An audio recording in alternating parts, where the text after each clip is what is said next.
Guys, welcome back to my YouTube channel. Tingnan nyo ang aking power lead guys. Meron siyang something na may tunog sa kanyang cooling fan.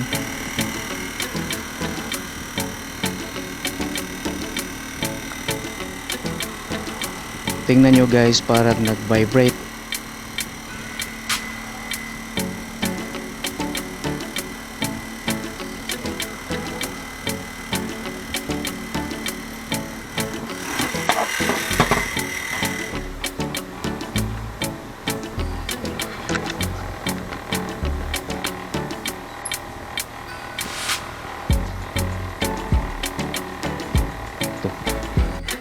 So kailangan ko nang palitan ang kanyang cooling fan guys. So guys, i-DIY ko po lang ito. So bago ka magpatuloy manood ng aking video, huwag kalimutan i-click subscribe button below guys. At i-click pa rin ang notification bell para lagi kang updated sa aking mga bagong video. Guys, bago ka magsimulan dapat wala tayong power source para safety first po tayo. So stay tuned lang guys.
So ito guys, nakikita dito guys na hindi na siya kompleto guys yung kanyang fan.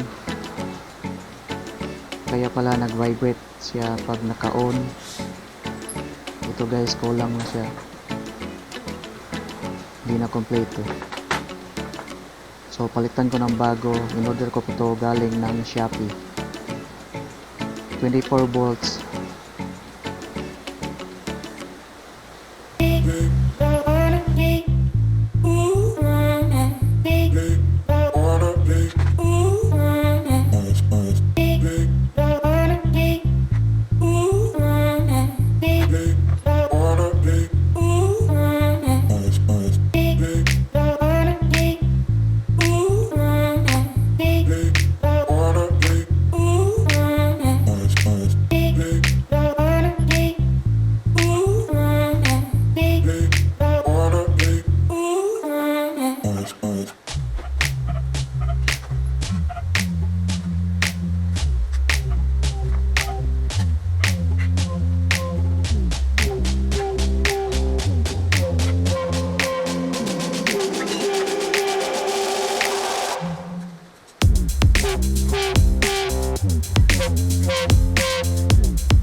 Guys, try po natin i-plug ang kanyang power kung meron pa ba siyang vibrate. So okay na yan guys, wala na siya nagba-vibrate.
Ito na guys, kakatapos ko nang magpalit ang cooling fan ng aking power LED. So okay na guys, hindi na siya gumagalaw pag naka-on.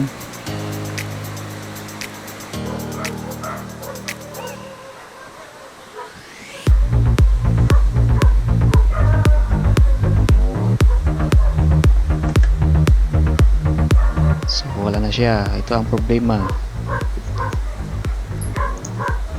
Ito ang problema ng cooling fan, hindi na siya kompleto. So guys, huwag kalimutan mag-subscribe ng aking YouTube channel, Jim LG TV, and click the notification bell para lagi kang updated sa aking mga bagong videos.